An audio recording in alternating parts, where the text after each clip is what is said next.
Assalamualaikum warahmatullahi wabarakatuh. Innal hamdalillah nahmaduhu wa nasta'inuhu wa nastaghfiruh wa na'udzu billahi min shururi anfusina wa min sayyiati a'malina. May yahdihillahu fala mudhillalah wa may yudlil fala hadiyalah. Asyhadu an la ilaha illallah wahdahu la syarikalah wa asyhadu anna Muhammadan abduhu wa rasuluhu la nabiyya wa la rasula ba'dah. Allahumma salli wa sallim ala nabiyyina Muhammad wa ala alihi wa sahbihi wa man tabi'ahum bi ihsanin ila yaumil qiyamah. Ya ayyuhalladzina amanu taqullaha haqqa tuqatih wa la tamutunna illa wa antum muslimun.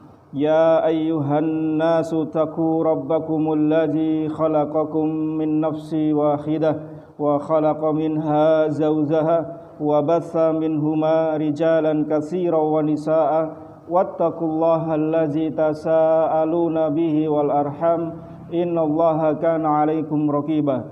Ya ayyuhalladzina amanu taqullaha wa qulu qawlan sadida yuslih lakum a'malakum wa yaghfir lakum dzunubakum wa may yuti'illaha wa rasulahu faqad faza fawzan 'azima. Summa amma ba'd. Alhamdulillah, segala puji bagi Allah tabaraka wa taala yang dengan rahmatnya, dengan karunia-Nya, dengan nikmat-nikmatnya kita bisa berada di tempat ini dalam rangka untuk tafaqquh fiddin, dalam rangka untuk talabul ilmi sebagai bagian dari kewajiban syariat agama kita. Sebagaimana Nabi SAW sabdakan, talabul ilmi faridatun ala kulli muslim. Menuntut ilmu itu kewajiban bagi masing-masing individu kaum muslim. Maka ketika Allah Subhanahu wa taala memberikan nikmat kepada kita, yaitu nikmat kesehatan, nikmat waktu luang yang kita gunakan di siang hari ini untuk menuntut ilmu, semoga menjadi bekal kita nanti yang sangat berharga ketika kelak bertemu dengan Allah tabaraka wa taala. Dan kembali juga saya sering mengingatkan, luruskan niat dalam hadir di majelis ilmu agar ilmu kita menjadi ilmu yang berfaedah dan berkah fid dunya wal akhirah. Salam dan salawat untuk Nabi kita yang mulia Rasulullah Muhammad sallallahu alaihi wasallam beserta keluarga beliau, istri-istri beliau, putra-putri beliau, para sahabat serta seluruh kaum muslimin yang mengikuti sunnah Nabi kita dengan baik dan benar hingga yaumul qiyamah. Bapak Ibu sekalian rahimani wa rahimakumullah, berbicara tentang keutamaan akhlak, berbicara tentang keutamaan adab, sangatlah banyak hadis-hadis dari Nabi SAW yang memotivasi kita, menghasung kita agar kita memperbaiki akhlak yang mulia. Sebagaimana kata Nabi SAW dalam hadis riwayat Imam Tirmizi di hadis nomor 1162, akmalul mu'minina imanan ahsanuhum khuluqan. Orang mukmin yang paling sempurna imannya adalah dia yang terbaik akhlaknya. Rasulullah SAW menggandengkan keutamaan atau kesempurnaan iman dengan keluhuran akhlak yang mulia. Ya.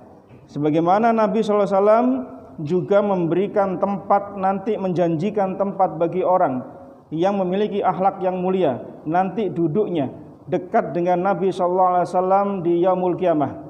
Duduknya bermajelis yang kita tidak bertemu dengan beliau sallallahu alaihi wasallam, maka diberi keutamaan orang yang memiliki akhlak yang mulia duduknya dekat dengan Nabi pada hari kiamat.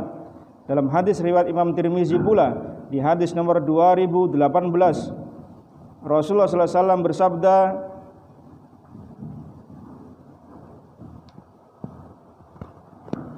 Rasulullah sallallahu alaihi wasallam bersabda, inna min ahabbakum ilayya wa akrabikum minni majlisan yaumal qiyamah ahasinakum akhlaqan. Sesungguhnya orang yang paling aku cintai dan yang paling dekat duduknya, tempat duduknya pada hari kiamat kelak, yaitu yang paling baik akhlaknya di antara kalian. Orang yang paling dicintai Rasulullah SAW, yang paling dekat duduknya dengan beliau nanti di hari kiamat adalah mereka yang paling baik akhlaknya. Hadis-hadis yang semisal seperti ini jamaah sekalian banyak sekali. Ya. Dan satu sama lainnya saling menguatkan. Apalagi berbicara tentang akhlak, tentu parameternya adalah bagaimana Rasulullah SAW memberikan contoh. Rasulullah SAW memberikan itu adalah perbuatan yang mulia, perbuatan baik, itulah akhlak mulia. Dan ketika Rasulullah SAW ditanya tentang apakah albir, apakah kebaikan itu, maka beliau mengatakan ahsanul khuluqan, akhlak yang baik. Jadi muara dari semua kebaikan, kebajikan itu bersumber kepada akhlak yang mulia. Kebaikan itu banyak Bapak Ibu sekalian, yang disebut dengan kebajikan itu banyak. Tapi Rasulullah SAW mengapa menyebut dengan akhlak yang mulia sebagai jawaban atas pertanyaan apakah ya Rasulullah kebajikan itu, menunjukkan akhlak mulia itu sangat utama. Sebagaimana Rasulullah ketika menyebutkan al-hajju al-arafah, ya, haji itu arafah. Apakah haji hanya arafah saja? Tidak. Haji di sana ada tawaf, di sana ada sa'i, ada lempar jumroh dan seterusnya. Tapi mengapa Nabi menyebutkan dengan haji itu Arafah? Karena puncaknya haji ada di Arafah. Keutamaan Arafah, hari Arafah sangat besar. Demikian juga dengan keutamaan akhlak yang mulia. Ketika beliau menyebutkan tentang kebajikan, maka beliau kembalikan kepada keluhuran akhlak. Bapak Ibu sekalian rahimani wa rahimakumullah, contohnya adalah ketika Nabi SAW memberikan sabdanya, khairukum li ahlihi wa ana khairukum li ahli. Sebaik-baik kalian adalah orang yang paling baik terhadap ahlinya, terhadap istrinya, terhadap anaknya, keluarganya. Wa ana, aku, kata Nabi sallallahu alaihi wasallam, adalah orang yang paling baik terhadap istriku, orang yang paling baik terhadap anak-anakku, kerabatku. Nah, ini menunjukkan bagaimana Rasulullah SAW menggandengkan keimanan, ya, prakteknya apa? Baik pada istri, baik pada anak-anak, sayang pada keluarga dan seterusnya. Ini sebagai bentuk apa? Wujud dari keimanan. Ya. Di hadis yang lain kata Nabi SAW, khairul ashabi indallahi khairuhum li sahibi. Sebaik-baik sahabat, teman dekat di sisi Allah adalah yang paling baik dengan sahabatnya. Jadi kalau panjenengan punya sahabat karib, teman dekat, ya, dan semua kita yakin pasti semua punya teman dekat, maka yang paling baik siapa di antara kalian di sisi Allah adalah yang paling baik dengan teman dekatnya tadi. Ya. Tidak hanya teman dekat itu adalah orang yang ketika senang didatangi saja, ya, giliran susah, giliran sedang membutuhkan sesuatu pada pergi semua. Maka yang tertinggal siapa? Itulah teman sejati kita. Ya. Ibarat gula, pasti ada semut yang datang. Kalau kita sedang sukses, sedang makmur, wah orang siapa saja datang. Ya. Lihat ketika kita sedang jatuh, sedang terpuruk, siapa orang yang tetap ada di dekat kita? Itulah teman sejati kita, teman baik kita. Maka barang siapa yang baik dengan sahabatnya, dialah sahabat paling baik di sisi Allah Subhanahu wa taala. Kemudian beliau lanjutkan, wa khairul jirani indallahi khairuhum li jari, dan tetangga yang paling baik di sisi Allah adalah yang paling baik dengan tetangga yang lain. Sebaik-baik tetangga di sisi Allah adalah ketika dia bisa bermuamalah dengan tetangganya, tetangga yang baik. Itulah tetangga yang baik di sisi Allah Subhanahu wa taala. Parameter baik jemaah sekalian bukan manusia yang mengukurnya, tapi Allah Subhanahu wa taala kemudian Rasulnya sallallahu alaihi wasallam. Maka ketika Rasulullah menyebutkan yang paling baik adalah yang demikian-demikian, maka itulah yang terbaik. Ya. Dan yang menarik jemaah sekalian, ketika Rasulullah bersabda tadi tentang khairukum li ahlihi wa ana khairukum li ahli, sebaik-baik kalian adalah orang yang paling baik dengan istrinya, dengan anak-anaknya, dan aku adalah orang yang paling baik kepada keluargaku. Yang meriwayatkan hadis ini adalah Aisyah radhiyallahu anha. Ya, yang meriwayatkan hadis ini adalah Aisyah, istri beliau sallallahu alaihi wasallam. Artinya seorang istri mempersaksikan bahwa suaminya adalah orang baik. Maka untuk bisa mengetahui kadar kebaikan seorang suami itu ada pada istrinya atau pada istri-istrinya. Kalau lebih dari satu maka saya sebut istri-istrinya, ya. Karena kalau kata orang, bisa saja seorang suami ini bermuka dua di hadapan orang. Bisa saja dia baik di hadapan pimpinannya ketika kerja, dia baik di kantor ketika bersama bawahannya, ketika dengan teman sejawatnya, bisa saja. Tapi ketika dia di rumah, dia tidak akan bisa bermuka dua selama 24 jam. Dia akan kembali ke watak aslinya, Kalau dia seorang pemarah, jadilah dia pemarah di rumah. Kalau dia tidak sayang pada anak-anak, jadilah dia tidak sayang di rumah dengan anak-anaknya. Tapi kalau di luar, dia bisa bermuka dua, jemaah sekalian. Orang bisa berpura-pura baik di luar. Ya, ada orang itu begitu lomannya, ya, begitu royalnya dengan teman-teman dekatnya. Ya. Kongko-kongko sepulang kerja masih sempat, ini di luar masa pandemi ya. Ya, masih sempat ke tempat makan ini, masih sempat futsal bersama teman-temannya, bayari lagi, ngobrol sana, ngobrol sini, satu cerita habis, cerita lagi disambung, pulang ke rumah dengan istrinya tengkar, hanya ngomong 5 menit. Anaknya minta perhatian, diabaikan, padahal seharian tidak bertemu dengan anak-anaknya. Ini bukan suami yang baik, bukan kepala keluarga yang baik. Karena Nabi SAW tidak pernah melakukan hal seperti ini. Beliau memperhatikan keadaan keluarganya. Sesibuk apapun beliau, kita ini kalah sibuk dengan Nabi SAW, jemaah sekalian. Beliau mengurus lebih dari satu keluarga, dan masing-masing keluarga memiliki karakter yang berbeda-beda. Sementara kita hanya satu keluarga aja pusingnya 7 keliling. Apalagi di masa online seperti sekarang ya. Anak-anak belajar di rumah, ibunya tidak sabar, ceplak, main pukul. Ya, bayangkan dengan para guru di sekolah yang mereka harus sabar mengajar sekian banyak karakter dalam kelas. Maka kita sebenarnya banyak berutang budi pada para guru-guru kita, pada para ustadz-ustadzah kita. Ya, anak-anak kita dengan sabar mereka didik. Ya, sekarang kita diserai anak kita ngajari 1, ya anaknya 1, kalau anaknya 3, TK, SD, SMP, semua online semua, rebutan kuota, pusing itu orang tuanya, betul nggak? Panjenengan sudah ngerasakan itu. Ya, Bapak Ibu sekalian rahimani wa rahimakumullah, ini adalah motivasi Islam. Dan salah satu bab yang dibahas oleh para ulama tentang masalah akhlak itu ada dalam Kitabul Jami'. Bab terakhir dalam Bulughul Maram yang ditulis oleh Al-Imam Al-Hafidz Ibnu Hajar Al-Asqalani rahimahullahu taala. Beliau memiliki kitab namanya Bulughul Maram. Di bagian akhir tentang Bulughul Maram itu beliau membahas tentang Kitabul Jami' yang terkumpul di dalamnya tentang masalah adab, akhlak dan seterusnya. Yang menarik dari Kitabul Jami' ini kata para ulama adalah kitab Bulughul Maram dari depan sampai menjelang Kitabul Jami' di bab terakhir itu membahas fikih. Kalau panjenengan tahu Bulughul Maram itu fikih semuanya, betul nggak? Adab nggak ada hubungannya sama fikih. Kitabul Jami' itu kumpulan bab adab, akhlak, nggak ada hubungannya sama fikih yang di depan-depannya. Ini yang menarik. Mengapa Ibnu Hajar Al-Asqalani rahimahullah meletakkan bab adab di bagian akhir ketika selesai mempelajari fikih? Seolah-olah beliau mengatakan orang yang sudah kenyang ilmu, sudah banyak khasanah ilmu tentang fikih, jangan lupakan adab, jangan lupakan akhlak, sehingga orang tidak menjadi keminter, tidak menjadi sok, tidak merasa lebih tinggi. Kenapa? Ternyata dia merendahkan orang lain yang nggak belajar fikih, yang dia ada di bawahnya, sehingga kemudian dia tinggi hatinya. Nah, Imam Ibnu Hajar Al-Asqalani meletakkan bab adab itu untuk menyempurnakan kesempurnaan dari ilmu fikih tadi. Dan banyak jamaah sekalian, perkara adab itu banyak sekali. Ya. Dan pembahasan Kitabul Jami' ini sudah sampai hadis yang ke-10 di bab yang pertama. Karena sebelum kita ada di sini, kita sudah membahasnya di Geraha SA.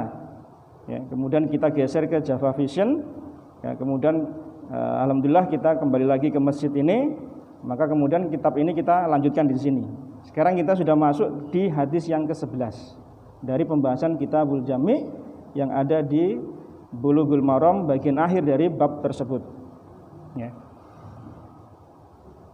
Hadis yang ke-11 diriwayatkan oleh Imam Muslim di hadis nomor 2026 dari Abu Hurairah radhiyallahu anhu. Beliau berkata, qala Rasulullah sallallahu alaihi wasallam.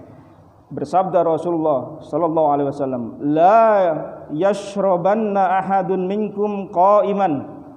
Janganlah sekali-kali seorang dari kalian minum dalam posisi berdiri.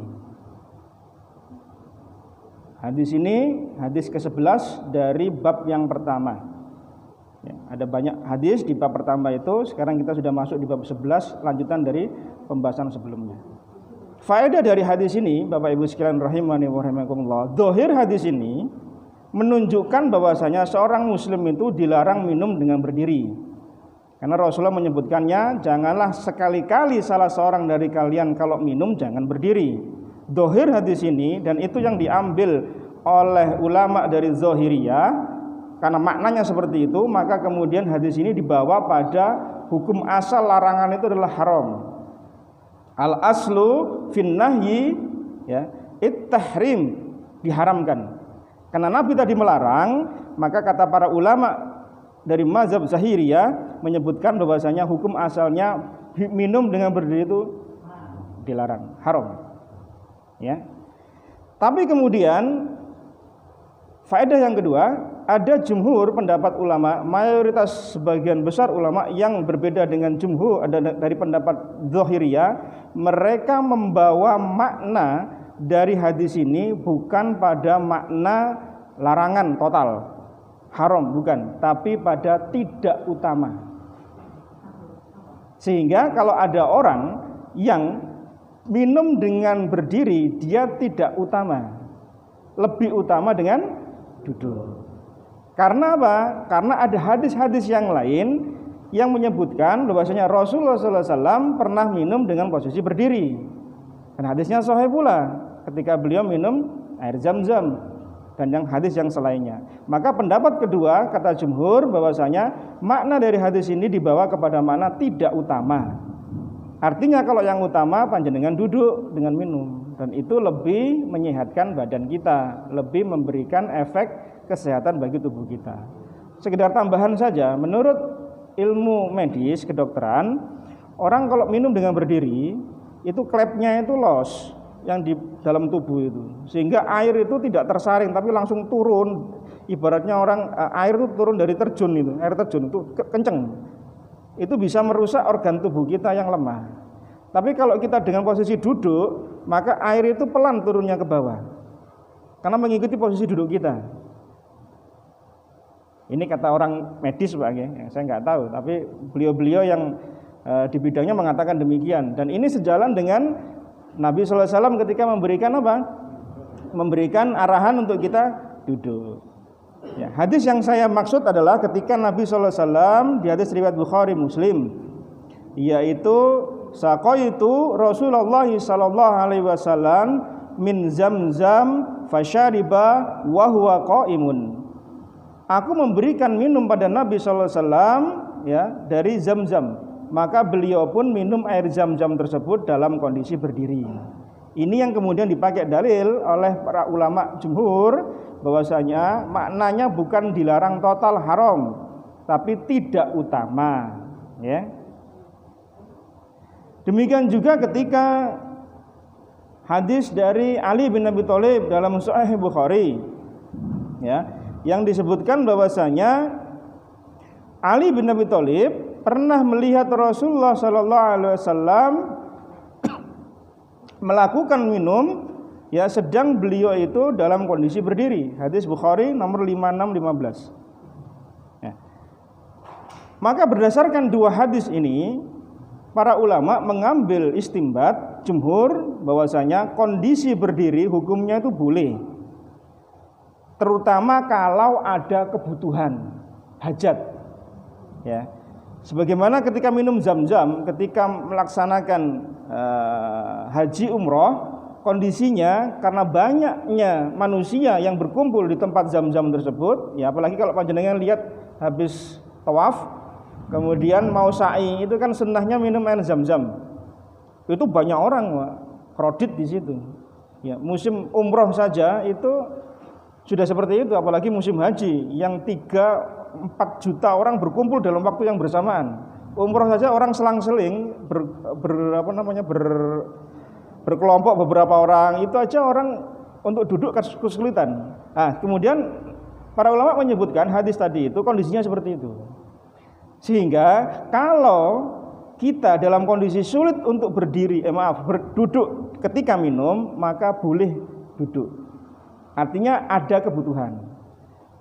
Nah, kemudian dibawa pada hadis ini bahwasanya ini bukan haram tapi makruh. Lah, makruh itu kalau ada hajat maka hukumnya jadi boleh. Contohnya apa? pada musim wabah seperti sekarang ini, menutup wajah ketika sholat itu makruh. Ya, menutup wajah ketika sholat itu makruh hukumnya, hukum asalnya. Tetapi karena ada kebutuhan, karena ada hajat, karena ada musim pandemi seperti sekarang ini, maka makruh itu menjadi boleh. Maka memakai masker itu boleh, tidak membatalkan sholat. Maka orang-orang, para ummahat yang memakai cadar, ya, maka ketika sholat dibuka cadarnya. Kecuali ada fitnah yang muncul barangkali kalau itu dibuka cadarnya. Misal tempat sholatnya itu tidak terpisah antara laki-laki dengan perempuan sehingga terhalangnya itu tidak menjadi tempat yang privasi bagi kaum wanita. Karena lalu lalang orang banyak gitu ya, maka maskernya, cadarnya dipakai. Demikian pula ketika kita pakai masker di masa seperti sekarang ini. Di awal-awal pandemi seperti ini kemarin-kemarin banyak pertanyaan yang mengemuka, apa hukumnya memakai masker ketika sholat. Banyak rame itu, okay? Karena hukum asalnya memang asalnya makruh, tidak boleh nutup wajah. Tapi karena ada hajat, maka makruhnya menjadi boleh. Demikian juga ketika minum tadi, minum itu hukum asalnya dia berdiri, duduk. Karena ada hajat, karena ada kebutuhan, maka kemudian menjadi bolehnya berdiri. Karena ada kebutuhan. Tapi hukum asalnya duduk, dan itu lebih utama dibandingkan dengan hadis-hadis yang lain.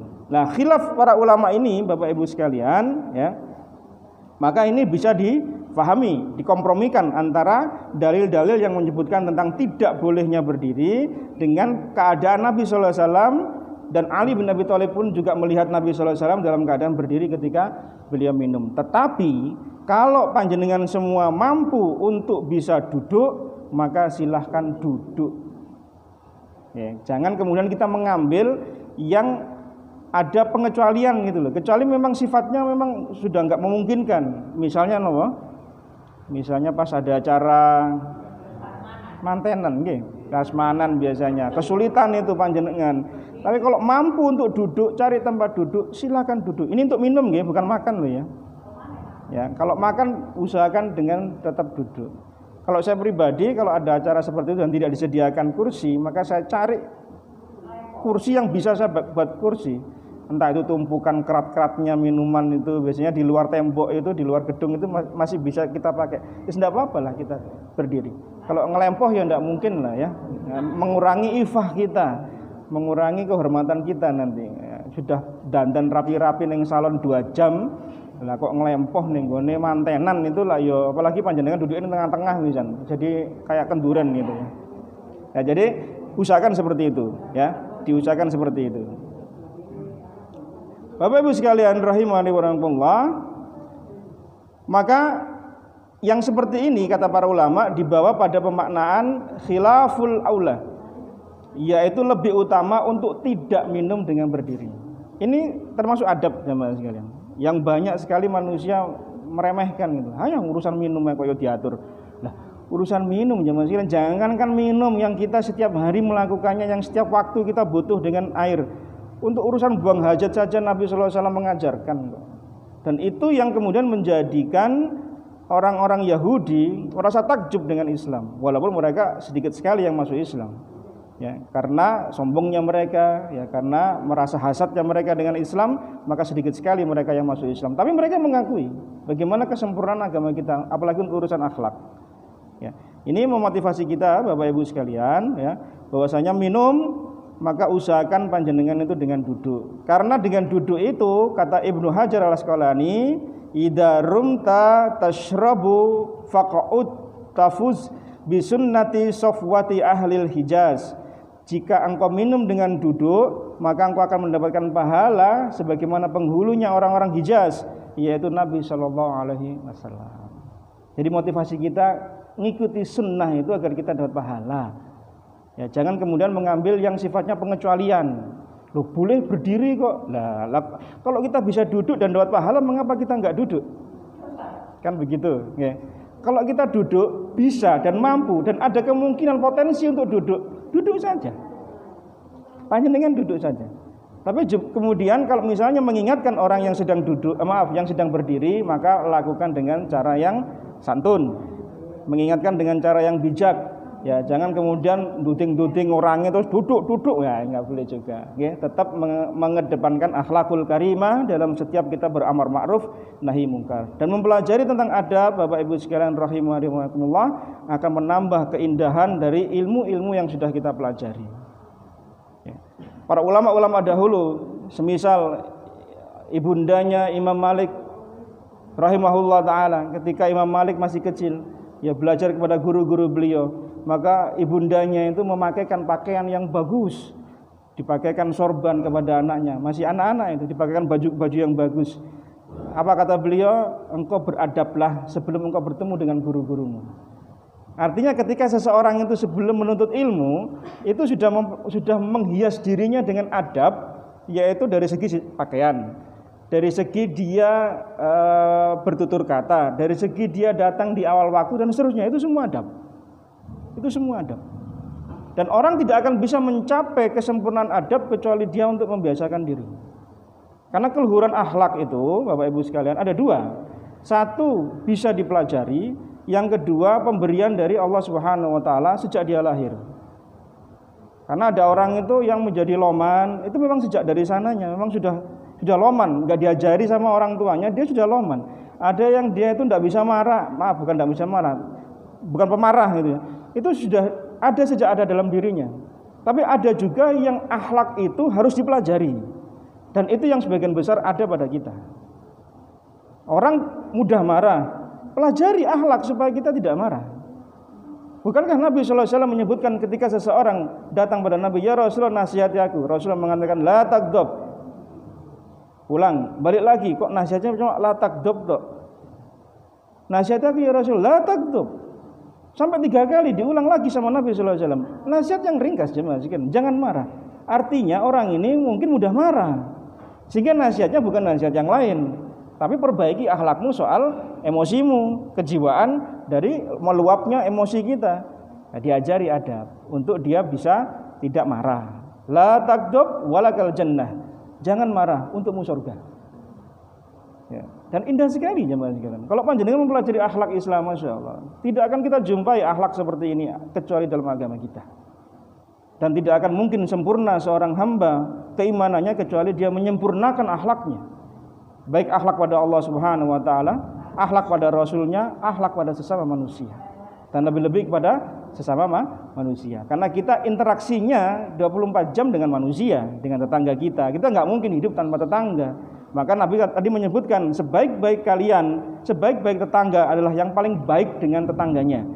Karena apa? Kita nggak mungkin bisa hidup kecuali dengan orang lain. Kita ini makhluk sosial. Ya kecuali panjenengan hidup di hutan, ya nggak tahu lagi.